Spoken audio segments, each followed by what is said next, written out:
Welcome to Silent Screams, where darkness, whispers, and terror await you. Are you ready to confront your fears? Story 1: The Phantom of the Elysian. In the frigid waters of the North Atlantic, a ship named Elysian vanished without a trace over a century ago. A luxury ocean liner in its prime. It carried over 300 passengers on its maiden voyage. Storms swept the area that fateful night. And when the skies cleared, not a single piece of wreckage was found. No distress calls. No survivors. Just a vast, empty ocean swallowing all evidence of its existence. Legend has it, on nights when the fog thickens and the moon hides, the Elysian emerges, sailing aimlessly, its ghostly silhouette haunting the waves. They say anyone who dares approach will hear the echoes of its doomed passengers, cries of despair, eerie whispers, and an unearthly hum that lures sailors to their demise. For decades, these tales were dismissed as seafarers' folklore. That is, until Captain Jonah Reeves, obsessed with uncovering the truth, set sail with his crew aboard the Endeavour. Their mission: find the Elysian and document its mysteries. The voyage began uneventfully. The crew of 12, seasoned yet skeptical, kept to their stations. Captain Reeves, a man haunted by his father's disappearance at sea decades ago, combed through maps and ancient logbooks, convinced they were close. On the third night, a dense fog enveloped the Endeavour. Visibility dropped to mere feet. Then, through the gray veil, a colossal shape materialized, a ship unlike any the crew had seen. Its towering masts stood like skeletal hands clawing at the sky. The hull, blackened and scarred, bore the faded name, Elysian. Reeves ordered the crew to anchor nearby. As they approached, a strange stillness fell over the sea. The wind ceased. Waves lapped softly against the hull. But there was no sound of life, no birds, no distant ships. "Do you hear that?" whispered Matteo, the ship's engineer. A faint melody drifted through the air, like a music box playing underwater. It grew louder, more distorted, until it transformed into a cacophony of overlapping voices. Cries, laughter, screams. Despite the crew's protests, Reeves insisted on boarding the Elysian. Armed with flashlights and flare guns, he and 4 others climbed aboard. The ship was eerily pristine, as though frozen in time. Plates of half-eaten meals sat on tables in the grand dining hall. Candles, though unlit, had melted halfway, as if abandoned mid-dinner. The air was heavy, damp, and cold. The kind of cold that seeped into your bones. Shadows danced unnaturally in the faint light of their torches, and the walls seemed to breathe. In the captain's quarters, Reeves found an aged logbook. Its final entry read, "The storm grows stronger.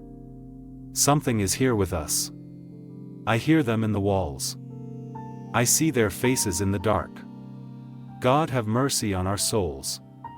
The entry was dated April 14, 1908, the night the Elysian vanished. Suddenly, a scream echoed from below deck. The crew ran toward the sound, finding Matteo standing frozen at the base of a staircase, his flashlight trembling in his hand. It moved," he stammered, pointing to a figure in the shadows. At first, it appeared to be a mannequin, dressed in tattered clothing from the early 20th century. But as the light touched it, its head jerked unnaturally toward them. Sunken eyes stared from a gaunt, pale face. Its mouth opened wide, But no sound came out. The group retreated to the upper deck. But the Elysian wasn't ready to let them go. The gangplank they'd used to board was gone. The Endeavour floated eerily in the distance, its lights flickering. "Reeves! What have you done?" shouted Harper, the ship's medic. "We stay together," Reeves commanded. Though his voice quivered, the voices returned, louder now, echoing from every corner. Whispers of forgotten names, accusations, and pleas for salvation. The air grew thick with the scent of seawater and decay. Determined to uncover the ship's secret, Reeves led them below deck, where the temperature plummeted. The walls were lined with portraits of passengers, smiling families, couples, and children.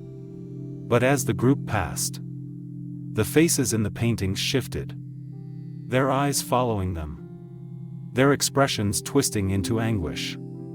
At the bottommost deck, they found a door marked cargo hold. Behind it, the whispers turned to screams. Against the crew's protests, Reeves pushed it open. Inside was a massive, circular chamber, its walls covered in symbols etched deep into the wood.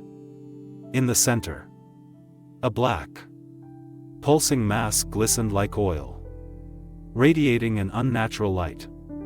Surrounding it were the remains of the passengers, skeletal figures frozen in positions of terror, their mouths agape in silent screams.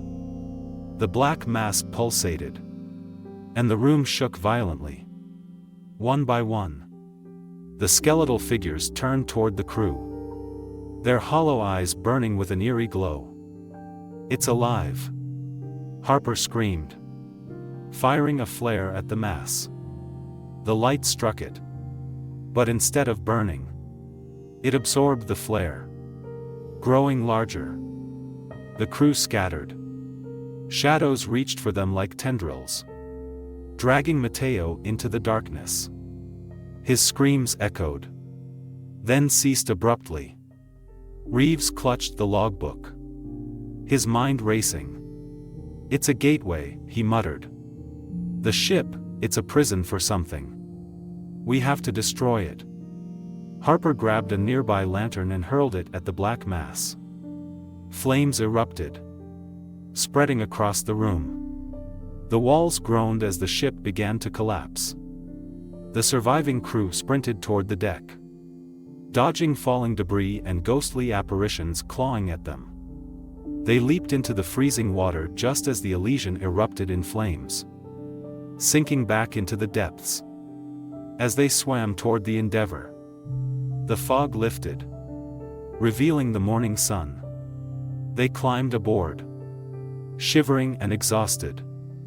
Reeves clutched the logbook, but when he opened it, the pages were blank.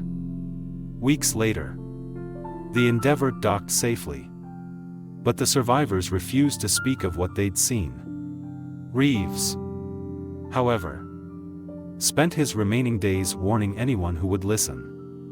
The Elysian isn't gone. It's waiting. And one day, it will call again. Years later, a fishing boat reported spotting a grand, blackened ship drifting in the fog. Its name? Elysian. No one aboard the fishing boat was ever seen again. Story 2: The Curse of the Phantom Tide. The sea was restless that night, its black surface roiling under a moonless sky. A solitary cargo ship, the Mariner's Wake, sliced through the dark waters of the North Atlantic. The crew was used to the occasional creak of old wood or the distant cry of seabirds. But tonight was different. There was no wind, no waves, just an eerie, unnatural stillness. Captain Elias Rourke stood on the bridge, his weathered face illuminated by the soft glow of the radar. His first mate, Jonah Steele, shifted uneasily beside him. Dead calm, Jonah muttered, breaking the silence. "Too calm," Elias replied, his voice gruff. He tapped the barometer. It hadn't budged in hours. An oddity in itself. Then came the noise. A low, mournful groan that seemed to emanate from the ocean itself. It wasn't the sound of metal on metal or the howl of the wind, it was something alive. "Captain," Jonah said, pointing to the radar. "You need to see this." Elias leaned in. A large, stationary object had appeared ahead, miles from any known shipping lanes. There were no distress signals, no identifying markers. Just a single, pulsating blip. "What the hell is that?" Elias muttered. Before Jonah could answer, the groaning intensified, and the ship's lights flickered. Somewhere deep in the bowels of the vessel, a scream erupted, a sound no living man should ever make. The crew of the Mariner's Wake was composed of hardened sailors, men who had seen storms that could tear a ship apart. But the sudden arrival of the ghostly fog unnerved even the bravest among them. It crept in from all sides, thick and impenetrable, swallowing the ship whole. Elias ordered the engines to full stop, but the fog clung to them, blinding their instruments and senses alike. "Sir," Jonah whispered, his voice trembling, "there's something out there." From the mist emerged a silhouette, a massive galleon, its tattered sails flapping in a wind that didn't exist. The ship seemed impossibly ancient, its hull encrusted with barnacles and glowing faintly with an unnatural green light. "What in God's name?" Elias breathed. The galleon drifted silently, as if propelled by unseen hands. The name Oblivion's Grasp was etched into its side, though the letters were partially obscured by years of decay. "Captain," one of the deckhands shouted, "there's someone aboard." Sure enough, shadowy figures could be seen moving about the galleon's deck. Their forms indistinct but undeniably human, or so it seemed. A decision was made to board the mysterious vessel. Elias, Jonah, and 3 crew members rowed through the thick fog, their small boat eerily silent against the still water. As they neared the galleon, the temperature plummeted, their breaths visible in the air despite it being midsummer. Climbing aboard the Oblivion's Grasp, they found themselves on a deck slick with seawater and something else, something darker, stickier. The air was heavy with the scent of salt and decay. "Stick together," Elias commanded, his voice barely audible over the pounding of their hearts. They moved cautiously, their flashlights casting long, wavering shadows. The ship was a labyrinth of rotting wood and corroded metal. Strange symbols were carved into the walls, their meanings indecipherable but deeply unsettling. Then came the whispers. At first, they were faint, just a murmur carried by the non-existent wind. But as they ventured deeper into the ship, the voices grew louder, more distinct. "Leave. Turn back." The words clawed at their sanity, spoken in a dozen overlapping tones. They reached the captain's quarters, a grand room untouched by time. A map lay sprawled across the desk, marked with cryptic symbols and routes that led nowhere. In the center of the room stood a tall figure, its back turned to them. "Identify yourself," Elias barked, his flashlight trained on the figure. Slowly, the figure turned. It was a man, or what was left of one. His flesh was translucent, his eyes hollow sockets filled with a greenish light. He wore a captain's uniform, its insignias unfamiliar. "You've come too far," the ghostly captain rasped. "This is your only warning. Leave before the tide claims you. Jonah, unable to contain his fear, fired his pistol. The bullet passed through the specter, shattering a lantern behind him. Flames erupted, spreading unnaturally fast, consuming the room in an instant. "Run!" Elias shouted. The crew fled. But the ship seemed alive, its corridors shifting and closing in on them. The whispers became screams, and shadowy figures emerged from the walls, their hollow eyes glowing with malevolent intent. One by one, the crew members disappeared, dragged into the darkness by unseen forces. Elias and Jonah managed to reach the deck, but the rowboat was gone. The Oblivion's grasp began to sink, its ghostly light dimming as the sea claimed it once more. A sudden, violent wave threw them into the water. As Elias struggled to stay afloat, he caught a glimpse of Jonah being pulled under by a skeletal hand. The last thing Elias saw before losing consciousness was the Oblivion's grasp vanishing into the fog, its eerie green glow fading into the abyss.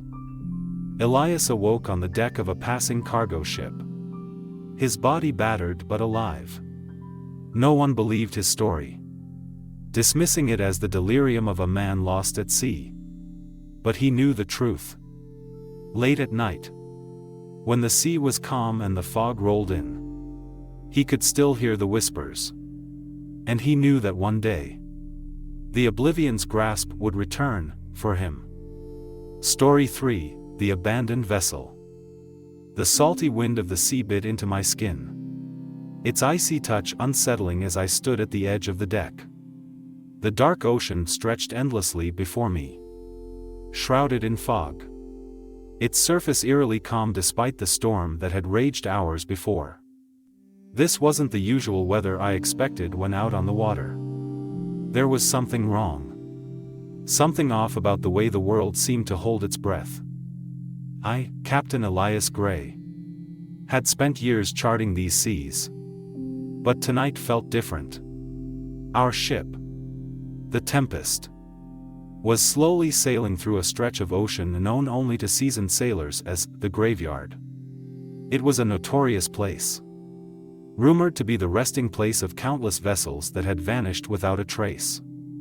It was a place avoided by most, except for the desperate or the foolish. "I'm telling you, Captain, there's something wrong," said my first mate, Samuel, his face pale as he handed me a pair of binoculars.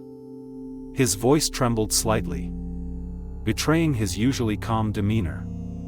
I looked through the lenses, squinting as my eyes adjusted to the fog. At first, I saw nothing but the faint outlines of the horizon, dark, indistinct shapes that could have been rocks, debris, or perhaps nothing at all. But then, something caught my eye. In the distance, a shape loomed, a ship, its silhouette barely visible against the thick fog. It was massive, almost haunting in its stillness. And yet, there was something utterly wrong about it. The way it hung there in the mist, motionless, as if frozen in time. It had no lights, no signs of life. The sails were tattered, hanging limp as though they hadn't caught wind in years. "That ship, it's not moving," Samuel muttered. "It shouldn't be there." I ordered the crew to alter course and approach. As we neared the mysterious vessel, I could feel a growing sense of dread creeping into my gut. The ship seemed to loom larger as we came closer, though the fog made it difficult to fully make out its details. And then, just as we were within 100 yards, the fog seemed to part, revealing more of the ship. It was unlike anything I had seen before. There were no markings, no name on the hull. It was a ghostly vessel, an abandoned relic from some forgotten time. "We're getting too close," Samuel said, his voice low and urgent. But it was too late. The decision was made. And the tempest crept ever closer to the derelict ship, its eerie presence suffocating the air around us.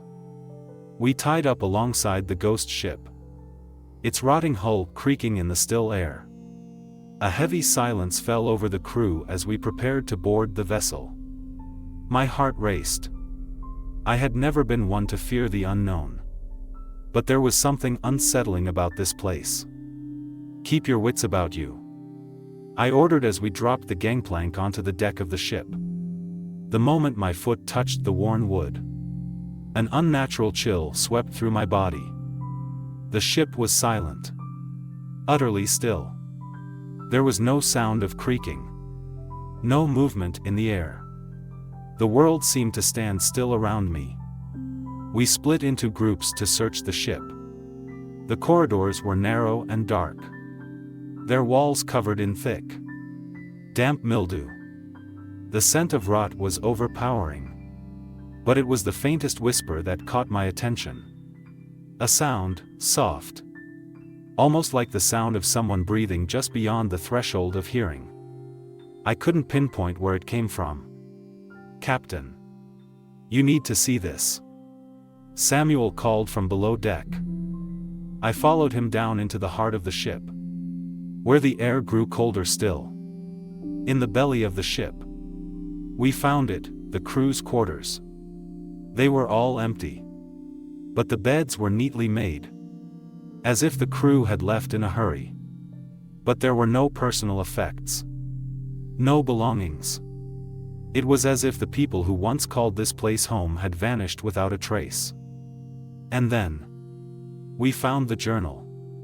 It was old. The leather cover cracked and weathered. But the pages inside were legible.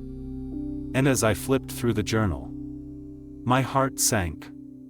It told the story of a crew, much like ours, that had set sail on this very ship many years ago. Their journey had taken them into the same fog, the same graveyard of lost ships. But the journal ended abruptly. With a single sentence scrawled across the final page, "We never left. We are still here." We had only just begun to understand the horrors lurking within the ghost ship when it happened. The fog thickened, swirling around us as if alive, constricting and choking the air. The wind began to howl. A strange, mournful sound, like the wailing of lost souls. And then the ship moved. At first, it was slow, a shuddering, groaning sound from the depths of the vessel. But then it began to pick up speed, as if the ghost ship had suddenly come alive. The sails flapped violently in the wind, though there was no wind to fill them. The creaking of the ship became a thunderous roar, filling the air with the sound of its movement. "What's happening?" one of the crew shouted as the deck began to tremble beneath our feet. And then I saw them. Figures. Pale, translucent shapes, drifting through the fog. They were the souls of the lost crew, their faces twisted in eternal anguish. Some reached out, their hands begging for release, while others simply floated in silence, watching us. "We need to leave. Now," I shouted. But it was too late. The ghost ship had begun to pull us into its grip. The fog closed in completely, and the crew scrambled to the ship's edge. But the ocean was no longer beneath us. Instead, we were surrounded by an endless abyss, a void that stretched far beyond the horizon. The sea had disappeared, and in its place, there was only darkness. As we desperately tried to escape, I heard Samuel's voice, frantic and terrified, calling my name. But when I turned, he was no longer there. In his place stood a shadow, one of the lost souls, its eyes hollow and empty, It reached out for me. Its touch cold as ice. "Join us," it whispered. "You'll never leave." The last thing I remember is the sound of my crew screaming as they disappeared into the darkness. My body felt weightless as I was pulled deeper into the cold, endless void. I awoke later, back aboard the Tempest. The ghost ship was gone. The fog lifted, and the sea was calm once again. But I knew something was terribly wrong. The journal, the ghost ship, the voices, they were all part of something far more sinister than I could have imagined. As I looked over the edge of the Tempest, I saw it. A ship, just like the ghost ship, fading into the horizon. And then, as if to remind me of my fate, I heard a voice. Soft but clear, "You will never leave." The terror of the ghost ship lingers long after the story ends. Captain Elias Gray and his crew are still out there, somewhere on the edge of the world, trapped between the realms of the living and the dead. And the ship that never leaves will always be waiting.